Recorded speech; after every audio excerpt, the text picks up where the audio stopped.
یا ایک تحریک یا بہت بڑا شو ہوگا یا شو اچھا نہیں ہوگا۔ اب پرابلم یہ ہے کہ اگر شو اچھا ہو جاتا ہے پھر آپ لوگ کہیں گے کہ اگر اس وقت ہم بیٹھے تو لوگ کہیں گے دیکھیں جی انہوں نے ہماری گردن کے اوپر گھٹنا رکھ کے بات چیت میں مجبور کر دیا، آپ نہیں بیٹھیں گے۔ اگر شو کمزور ہوتا ہے پھر آپ کہیں گے یہ تو کمزور ہے، ان سے بات کرنے کی ضرورت کیا ہے۔ تو مجھے تو لگتا ہے کہ آئدر وے 8 فروری کے بعد بھی شاید آپ بات چیت نہ کریں، پھر ملاقات نہ ہونے دیں۔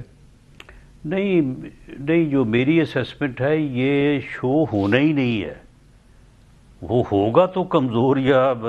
طاقتور کی بات ہوگی نا، یہ ہونا ہی نہیں ہے۔ ان کی یہ پوزیشن ہی نہیں ہے، یہ سکت ہی نہیں ہے۔ یہ صرف بس ٹویٹ کر سکتے ہیں یا جو ہے یہ بیان دے سکتے ہیں۔ انہیں اس چیز کا احساس اگر آج نہیں ہے تو 8 فروری کو ہو جائے گا۔ رانا صاحب، میں کل ایک ڈیٹا دیکھ رہا تھا، روزانہ تقریباً 18,000 ووٹر رجسٹر ہو رہے ہیں نئے نادرا کے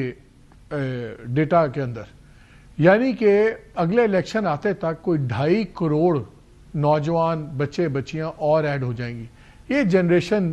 زیڈ یا زی جس کو بولتے ہیں، یہ وہ سارے بچے ہیں، اور یہ بچے وہ ہیں جو انقلابی ذہن اور وہ 9 to 5 جاب سے زیادہ وہ بڑا بیانیہ اور اس چیزوں کے اندر بڑا انٹرسٹڈ ہوتے ہیں۔ کیا آپ پہلے ہی ایک بہت زیادہ پاپولیرٹی ہے پی ٹی آئی کی، خاص طور پہ یوتھ کے اندر، اور یہ ایک حقیقت ہے، آپ کیا افورڈ کرتے ہیں کہ اتنا جو 2.5 کروڑ نیا بچہ بچی آتے ہیں اور وہ جو ایک ماحول ایک اور بنے گا، ان چیزوں کو لمبا کر کے ابھی اقتدار کو تو دوام مل جائے گا، لیکن کیا بیانیے کی جنگ تو ابھی تک ان کے پاس ہے؟ نہیں، کوئی ان کا بیانیہ نہیں ہے، نہ بیانیے کی کوئی جنگ ہے۔ یہ درست ہے کہ اس ایج میں یہ جو 16 سے 18 اور 20 تک جو ہے وہ ابھی انسان کی رسپانسبلٹیز کوئی نہیں ہوتی، اور وہ زندگی کی تلخ حقیقتوں سے بھی واقف نہیں ہوتا، تو اس وقت ایک جو ہے وہ اگریشن ہوتا ہے، اور وہ انقلاب بھی ڈھونڈ رہا ہوتا ہے، کسی قسم کا انقلاب، اور وہ اگریشن جو ہے وہ ہمیشہ اتھارٹی کے خلاف ہوتا ہے۔ اس عمر میں جو ہے وہ یعنی ہر وہ چیز جو آپ کو کسی قسم کی پابندی یا جو ہے وہ رکاوٹ لگ رہی ہو تو وہ آپ کو اچھی نہیں لگتی۔ تو یہ یقیناً یہ ایک ایسی چیز ہے کہ اس سے ہر اس حکومت کو جو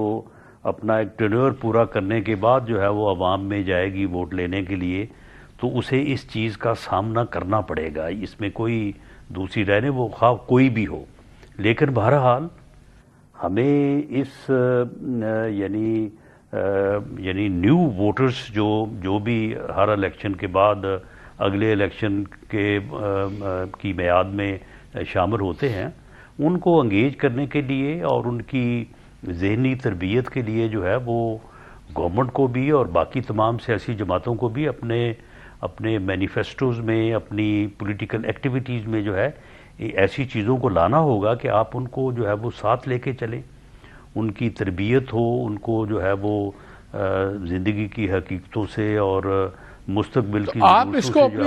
کو اپنی پارٹی اور اس کے لیے بڑا چیلنج نہیں سمجھتے؟ جی، ہم اس کو چیلنج سمجھتے ہیں، لیکن یہ چیلنج جو ہے وہ سبھی کے لیے ہے، یہ صرف کسی ایک سیاسی جماعت یا ایک حکومت کے لیے نہیں ہے، یہ چیلنج سبھی کے لیے ہے، اور ہماری جماعت میں اس کے اوپر بڑی سیریس جو ہے وہ غور و فکر ہوتا رہا ہے، اس وقت بھی ہے۔ آج بھی پرائم منسٹر نے ایک ایسی ہی میٹنگ جو ہے اس کو پریزائڈ کیا ہے، تو ہم اس بارے میں جو ہے وہ اپنے بیانیے کو بہتر کرنے اور یوتھ فرینڈلی بنانے کے لیے جو ہے وہ اپنی تمام تر کوششیں جو ہیں ان کو بروئے کار لا رہے ہیں۔ اچھا رانا صاحب، ٹیررزم کے اوپر آپ نے تو دیکھا، سہیل آفریدی صاحب نے بڑے سخت بیان دیے، پھر D G I S P R نے آ کے اس سے بھی سخت بیان دیے۔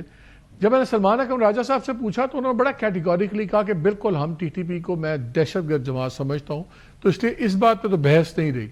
وہ کہتے ہیں کہ ہمارے ساتھ بیٹھ کے بات کریں اس کے اوپر، کیونکہ ہماری بات نہیں سنی جا رہی، جو کاؤنٹر سٹریٹجی بن رہی ہے۔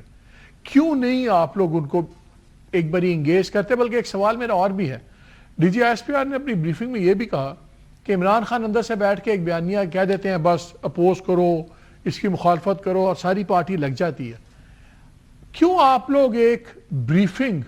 دلوا دیتے عمران خان کو ٹیررزم کے اوپر لیٹسٹ سچویشن کی, کہ وہ بعد میں بھلے ہی کل کو آپ یہ کہیں کہ جی مجھے ان کی بات پہ اعتبار نہیں ہے, لیکن یہ تو نہیں کہہ سکیں گے کہ مجھے بتایا نہیں. تو یہ نہیں ہو سکتا جو سب سے بڑا کانفلکٹ ہے فوج کا کے پی گورنمنٹ کے ساتھ, وہ یہ ٹیررزم کی وار کے اوپر ہے. آپ لوگ ایک بریفنگ کیوں نہیں دے دیتے عمران خان کو, تاکہ ان کے لوگ جب بھی ملیں 8 فروری کے بعد ملیں, جب بھی ملیں تو شاید ان کا جو اس پہ ویو پوائنٹ ہے بدل جائے. دیکھیں مالک صاحب, چیزوں کو شروع کرنے کا کوئی نہ کوئی طریقہ ہوتا ہے. پرائم منسٹر نے جو ہے وہ ایک سے زیادہ مرتبہ جو ہے وہ جب اپوزیشن کو, اگر دیکھیں اپوزیشن کو ہی دعوت دینی ہوتی ہے نا, اپوزیشن کی قیادت کو ان کی سیٹوں پہ جا کے ان سے حال احوال کر کے ان کو کہا کہ ہمیں بیٹھنا چاہیے, ڈائیلاگ کرنا چاہیے. اب انہوں نے کیبنٹ کے اجلاس میں یعنی وہ ایسا ہی سمجھے کہ جب انہوں نے بات کی تو وہ کیبنٹ کی اپروول کے ساتھ انہوں نے بات کی. تو چاہیے تو یہ تھا کہ اپوزیشن آگے سے یہ کہتی کہ پرائم منسٹر صاحب آپ کی یہ دعوت ہم تک پہنچی ہے, تو آپ بتائیں کہ ہم کب اور کہاں آپ کے ساتھ جو ہے وہ بیٹھ کے ڈائیلاگ کریں. جب وہ ڈائیلاگ کریں تو اس میں پھر یہ ساری چیزیں آ جاتی ہیں کہ جی بریفنگ دیں, کہاں دیں, کون دیں, کیسے دیں. لیکن معاملہ یہ ہے کہ یہ کبھی تو کہہ دیتے ہیں کہ جی آپ کے پاس تو کوئی اختیار ہی نہیں ہے, آپ کے ساتھ ہم کیوں بات کریں. اچھا, کبھی کہہ دیتے ہیں کہ اچھا آپ نے یہ تو آفر ہمیں اس لیے کی ہے کہ ہم نے تحریک اناؤنس کر دی اور آپ کو پتہ ہے کہ اب ہم تحریک میں تو یہ ہے وہ ہر چیز الٹا کے رکھ دیں گے, تو اب آپ ہمیں الجھانا چاہتے ہیں, ہمیں تحریک سے روکنا چاہتے ہیں. اچھا, کبھی کہتے ہیں کہ جی وہ دیکھیں آپ نے تو ڈاکہ مارا ہوا ہے, ڈاکہ مار کے تو ہمارا جو ہے وہ گھر لوٹ لیا آپ نے. بھئی ان سے کوئی پوچھے کہ یہ گھر کوئی آپ کا بلا شرکت غیرے ہے, ہم اس گھر کے باشندے نہیں ہیں. اس گھر میں جو ہے وہ 2018 میں بھی ایک ڈاکہ پڑا تھا, اس ڈاکے کا جو ہے وہ تو ابھی تک آپ نے حساب دیا نہیں ہے. تو اگر پھر یہ ڈاکوں کی بات ہے تو پھر ٹھیک ہے, اگر 2018 میں ڈاکہ پڑا تھا تو یہ مال مسروقہ آپ کے پاس تھا, وہ 2024 میں ہم نے واپس لے لیا ہے پھر. تو یہ اس قسم کی جو ہے وہ گفتگو شروع کر دیتے ہیں